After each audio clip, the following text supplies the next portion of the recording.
Nurse Podcast, an unfiltered discussion related to nursing and healthcare. My name is Amy, And my name is Sarah. and we are your podcast hosts. So, we have a very interesting podcast today. I think it's a little treat for our listeners. I mean, we have asked, we polled, and we went on Twitter, Facebook to say, who makes the worst patient that you might encounter in your hospital visit? And I think maybe not. The results will be surprising, but I think this episode will really be focusing on um, the responses actually of our some of our listeners and maybe even just some people that we've polled. So we actually did get over 200 responses, and I think this is actually going to be a really interesting discussion. I'm sure maybe some people have some preconceived notions of who might make the worst patient, um, but let's kind of get into it and take it from there. But maybe actually, should we do our little Yeah, weekend spiel? Like, how was your weekend? sure. So, my weekend, or actually my week was pretty good. As I mentioned in the last podcast, I went to a podcasting networking event, which was good. I also went to a conference on Thursday. It was called Innovation Expo. So it was about all of the new up and coming things in healthcare in our area. So that was also a good networking opportunity. Today I actually did a family photo shoot with my husband and my kids, so I'm really excited Oh, about that's that. nice. Yeah, we haven't had any professional photos done since my daughter was born over 2 years ago. So we have lots of pictures of the kids, lots of pictures of one or two of us, but we don't have any nice family photos of the four of us that don't look blurry or don't have weird things in the background. So I'm really, really pumped about it. And I like how the person did it really. It was a really natural approach. Like, I didn't even Right. realize that we had started until we had started, because it was more unposed, candid sort of shots like that. Oh, that'll be really nice. I can't Mm. wait to see them. Yeah, and how was your week? How have you been? Oh my God. So it went from having a microphone issue. So last week when we were recording, I guess my cord for my mic started to go. So it started to cut my sound out. So I started sounding very robotic. And then it was just a nightmare. So we had to re record our episode. And then the sound quality was still really, really crappy. And then to top it really all off, my husband had come to me saying that he had like this rash on his side, and I was like, oh, it's probably from him manscaping. He likes to keep his body hairs and his chest hairs all trussed, so I'm thinking like, dude, just clean your razor. He's like, no, no, no, I'm in a lot of pain and I'm having some sharp pain on my sides, and I'm like, and then he called me and he's just like, I'm in a lot of pain, like you need to come home and help me with the kids. And I'm like, I've got this podcast thing to go to in Toronto. So we get home and oh, sorry, the same day, and he gets diagnosed with shingles. Let's get back to our topic about who makes the worst patient. So Sarah, do you want to get into it? Yeah, so what we were asking, we asked in a few Facebook groups about who people thought the worst patients were, and we asked nurses, of course. So we sort of tallied up the results, and I think that some of them will not be surprising, and some of them will be. But overall, it's pretty interesting. And maybe before we start, we could talk about what we think of as the worst patient. What is a difficult patient? To me, a difficult patient is someone that gives you a lot of extra work that's not really related to their medical condition. So I think there are patients that they they very truthfully deserve your time and attention because they're coding, or they come in with something crazy, or they just go downhill and you need to provide them that attention. But we're talking about all the extra shit that they put you through. Why do you need to answer 20 questions about something that is unrelated to the medical condition, or something that you've maybe answered already, or something that you've given them a valid answer on and they've consulted Dr. Google and they're questioning you now on this one research study that says whatever? So I think, in my opinion, that's what a worst patient is. Amy, do you have any thoughts about that? Yeah, I wholeheartedly agree with you. Those are like definitely the ones right at the top. Also those ones that they have family members that are know-it-alls. Those ones really drive me up the wall. It's just like, okay, so I think I have an idea of what I need to do here. I believe I have the knowledge, skill, and judgment to make a clinical decision, but they're like, well, this and that, or I think you should, sweetheart, if you can do a better job than me, then by all means, go right ahead. The other patient that I see that I guess it wouldn't necessarily fit in the worst patient, but it could be under like the worst family members because it's just like I have those experiences where the family has said that they have come to support the patient, but they're no help at all. Like I've walked into the room and there they are, all seven of them, just all standing around the patient, and she's currently begging for water, and I'm like, and she's like, oh, I'm dying of thirst, I'm so thirsty, and there's like seven people in the room, and I'm like, and I walk into the room and they're like, whoosh, could you get her some water please? Of course I can, you awful assholes. No worries, just wait until she's parched and dying on the floor, or until I walk into the room. Hello, like, what are you here for? Are you not here to help labor? Like, yeah, sure, just wait till I walk in to get her water when she's probably been asked to go to the bathroom. Or, oh yeah, this is the worst one that I've seen. I think the patient had just delivered and was attempting to pack all her bags onto the back of her wheelchair. And I walk in the room and she's now out of the wheelchair while her partner is sitting there like texting someone. I was just like, surely she's in a lot of pain. I sit down and she's still trying to pack all her stuff. So I'm like, no, no, no. This motherfucker here can carry your bags and you can carry Yeah. the baby. Are you seriously gonna let her? Like, she just went through 36 hours of hell trying to put the bags on top of her so she can carry the bags and the baby, and you're like texting somebody. I was like, oh no, this guy is gonna do some work today. So I was like, no, no, no. Let's fix this up. You carry these bags while she carries this baby. Let's go to postpartum and have a happy life with your useless husband. Let's go to the number one result that we got. We're gonna go in opposite order here because it's just more fun that way. So the winner of worst patients by a landslide were other nurses. So this means that either the patient is a nurse of some kind, or their sister, or their friend, or their mom, or someone in their room. Uh, we had people call this know-it-all or the nurse curse. So regardless of what type of nurse you are, we are our own worst patients. And I wholeheartedly agree. And I have actually been in situations where I've purposely not said my profession because I didn't want to be labeled as a difficult patient. Absolutely. And I think I have been actually had to use the hospital services way too many times to count. I intentionally never say that I'm a nurse, but God, my mom, oh, I'm like, oh, mom, please don't. It is the worst, Sarah. It is awful. Oh my God. Right, and people don't even know what that is. They don't even know, but I bet your mom's just so proud of you that she's thrown it out to anybody that'll listen. I do have a quote. I have a quote from one of our Facebook threads. This is about why nurses are so bad. So it says, nurses for sure. Had one reach for my pit on the pump the other day and had to get real serious with her real quick. Don't touch my pit. She was an endo nurse. Yep. Oh my gosh. Well, that's why we should lock out our pumps. And could you, the nerve of that nurse to be like, I'm going to tell. Well, it says she tried to touch it. It didn't say that she actually changed it. So I believe that the safety mechanism is there for a reason. Oh man, let's keep reading some of these comments because they're hilarious. So I have this one.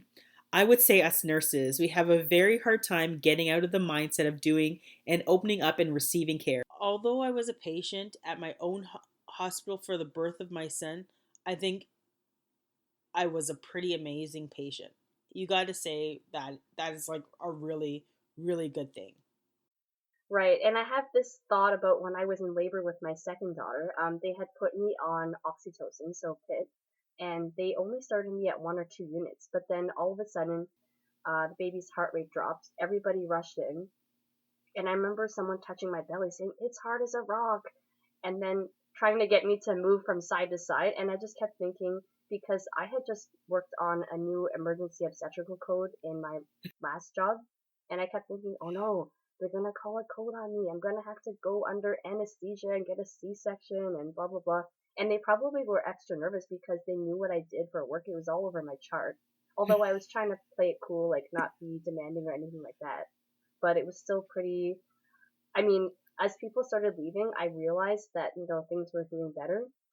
But my husband, because he's not a healthcare professional, I remember looking over at him after everyone had left, and I asked him if he was okay, and he had this shell-shocked look on his face, and he just shook his head. He's like, no. He's like, no, what just happened there? And then he's like trying not to cry, but he's also standing helplessly in the corner. So I thought, okay, well, this is it. We're all fine now. It's the worst. Oh my god. And then when they asked me to move side to side, I already had an epidural, and they said they'd never seen anyone move so quickly before. Like, it didn't even look as though I was frozen. Oh, I got another quote. When I am a sorry, I got another quote. When I am at the bedside with a family member, I'm your best friend and I have your back, willing to help you and to interact with care delivery as long as you do your job well. But if you lack attention to detail, make small errors, or raise potential concern for delivering safe, quality, patient centered care, I'll be your worst nightmare. This is truth. It's the worst thing having all that information, and if you know someone or something is messing up, that's your life. So you've got to say something. Okay, so just moving on now. In second place is doctors. Surprise, surprise. Doctors of any kind. It doesn't matter what they are. It could be a psychiatrist. It could be a podiatrist. We heard that a couple times. Could be, a foreign trained doctor. It could be the spouse that's a doctor. Again, relative, friend, whoever. Someone is a doctor, and it just puts us all on edge because we know that these are our colleagues, Right. potentially. They have a lot of knowledge. They have a lot of connections to other doctors. And sometimes, if they don't agree with the plan of care, it can be really tricky. Right. Absolutely. And I think that is so true, Sarah. Oh, look, I found another one. My worst one was an OBGYN MD with a husband that was a malpractice lawyer. So you are of this profession and you have a family member that's a lawyer. I think at the end of the day, if you do your job and document, it's all good. I guess people just don't like that feeling that they're being watched because, you feel like you might be sued. Not cool. Not cool at all. No, no, no. Here's another quote. I had a podiatrist's daughter as a patient once. He was invited to use the family waiting room after using staff computers to chart on his patients and was not happy. I think the nurse said something along the lines of, when you specialize in vaginas instead of feet, you will be welcome to use our computers. So this is total entitlement here. He just thought, I'm a doctor. I'm a doctor. I'm in a hospital. The computers are just a free for all. I'm just gonna do some extra work while I'm God. waiting for my daughter to go into labor. Like sometimes it's just like I think to myself, like, what? I wish they would make shows about this kind of stuff instead of who's sleeping with who all the time. Well, this one actually about a resident, which I still think counts as a doctor. So I don't like anyone who has just enough information or education that makes them dangerous. Had a 32-weeker come in ruptured. Asked if she had been checked any time recently by her doctor. No, but her med student husband had checked her and thought she was 2 centimeters. Oh my gosh. Did you read that one? Because I didn't have that one on my list, but that is a good one. Oh my god, you know what? Oh yeah, yeah. This reminds me of a story of when I was like 24 to 26 weeks pregnant. Um, and really, I was going in because I was having some pain, and this resident comes over to check me, and he's like, "Well, I'm gonna check you. I'll be right back." And I'm like, okay." And then I see him putting on gloves, and I'm like, what are you doing? I'm like, you're not going to check me like that. And I see him like putting the muco on his hands, and I'm like, no, pump the brakes. You are not going to check me.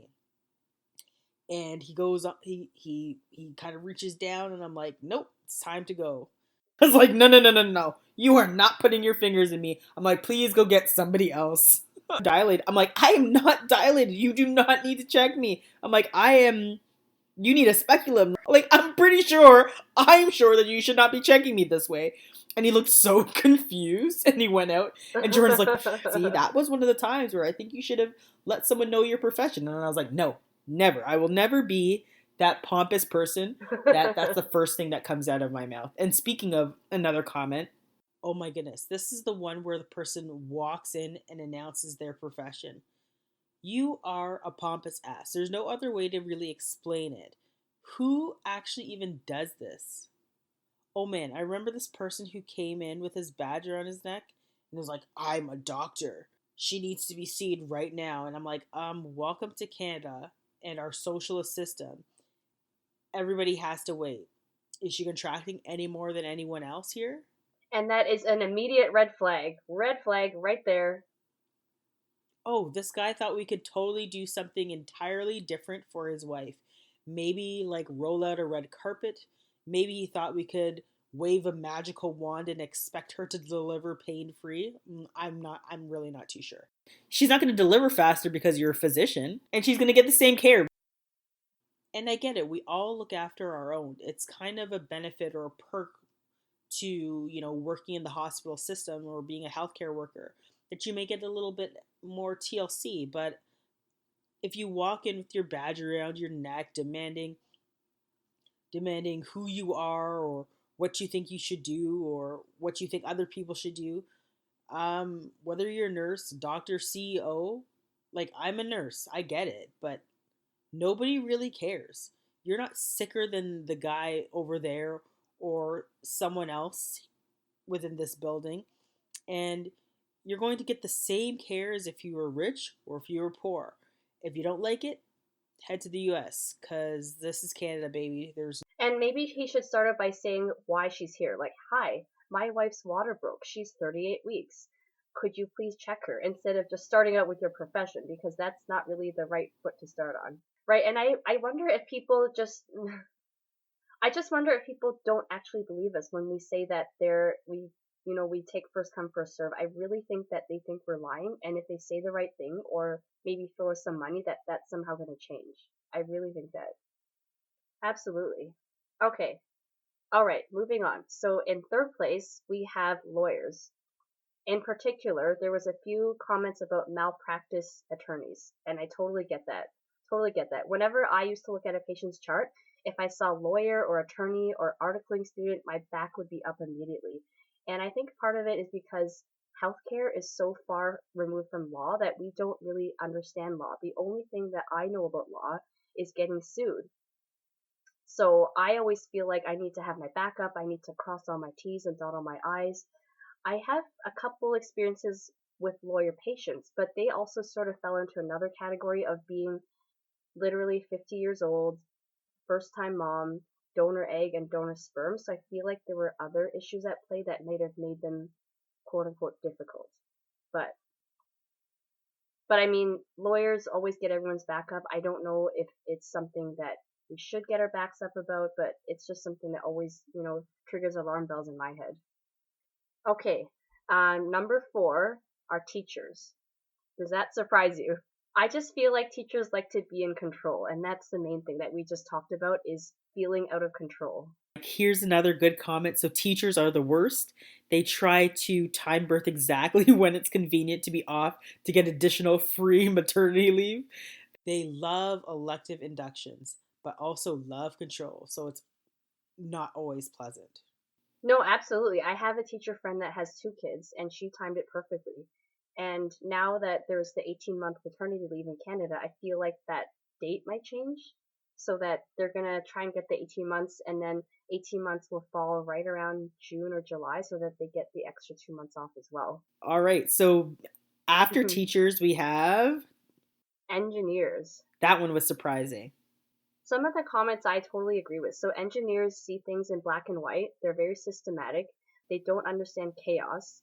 And my perspective, my dad's an engineer, my husband's also an engineer, is that they always plan for the worst case Oh scenario. my So God. they're always thinking 5 steps ahead that, if this goes wrong, then this goes wrong, then this goes wrong, then, like this is what's going to happen. And so I feel like maybe that's why they can be a little bit difficult. Yeah.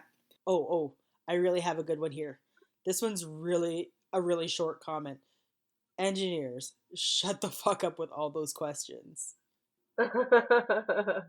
Yeah, and my husband claims he's not a difficult patient, but he was really accident prone when he was younger.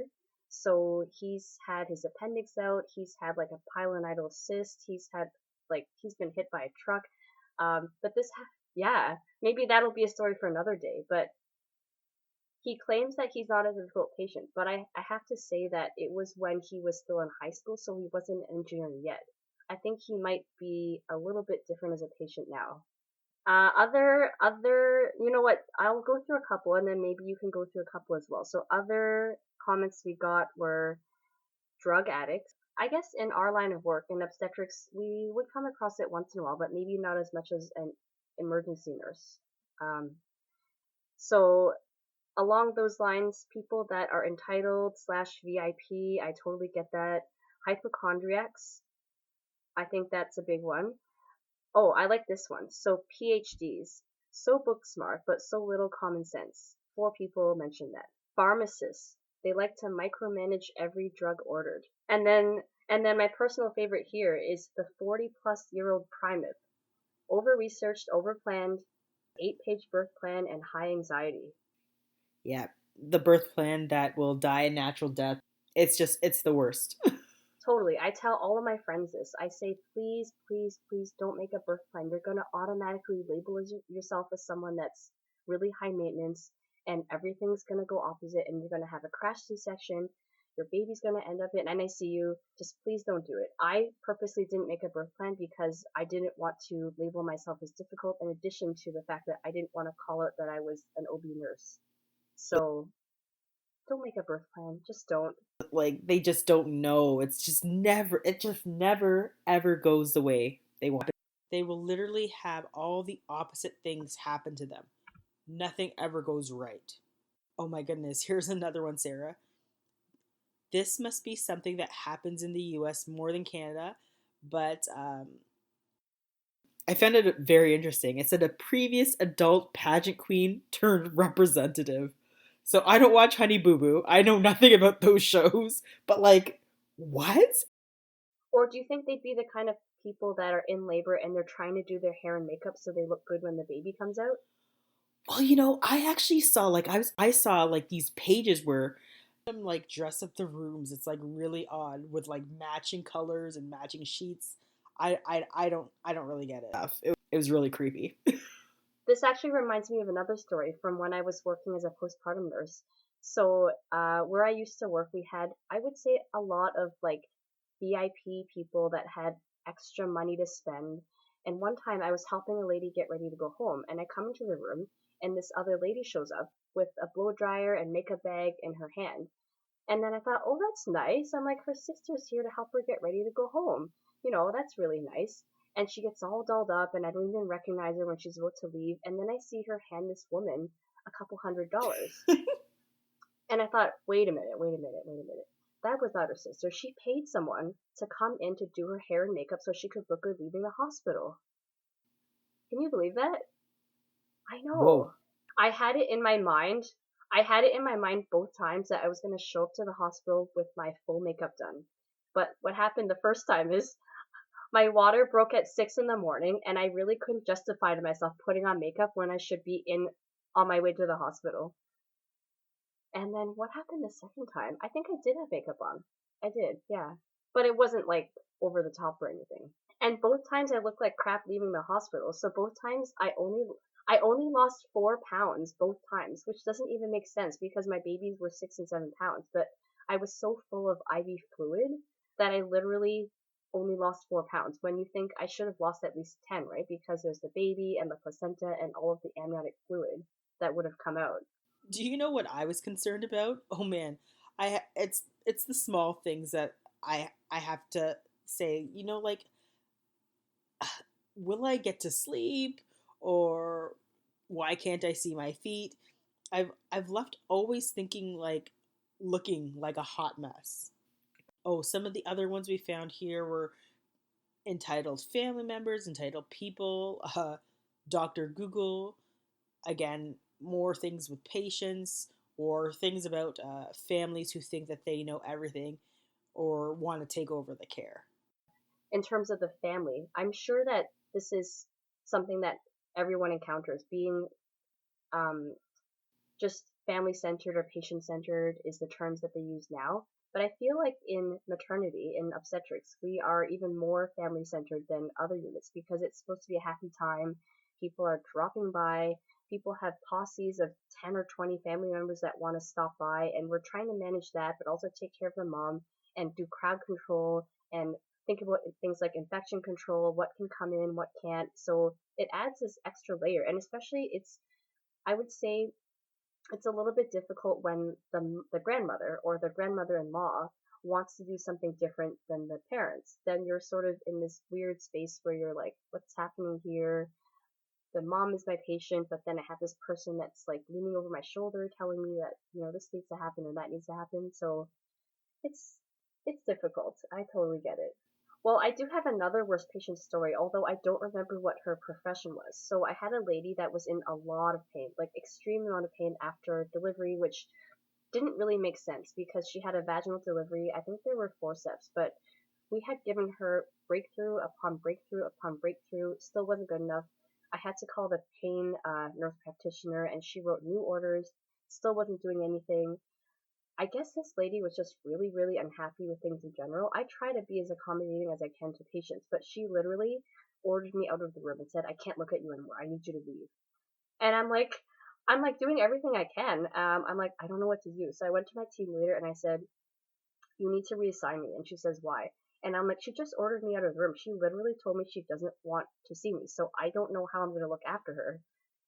So she ended up assigning another nurse to her who I think was able to manage at least going in, but she was so angry, and I still to this day don't know why. But I was really doing my best, and she was so snappy to her husband. I'm surprised he didn't just up and leave because he was talking to her twice as badly as he was talk when she was talking to me. Yikes, she sounds kind of like a little bit of a nightmare. So, I'm going to read this last quote, and then maybe we could even just talk about like just quickly like why we might make the worst patients, and then maybe just something about like what makes the best patient. So the last statement here says, I always say the best kind of patient is the one that you can't forget. The worst kind is the one you remember because that means either their family were total assholes or something really bad happened. It's true, right? It is true. I mean, there are patients that you don't remember just because they're kind of unremarkable, but I think that the ones you do remember are the ones, and just being nice, I think, is overrated. So the best patients I've had, they're just really, really nice people, or they were really funny, or they just lightened my day in one way or another, or they Right, right. they brought chocolate or treats to the nurse's station, which is always appreciated.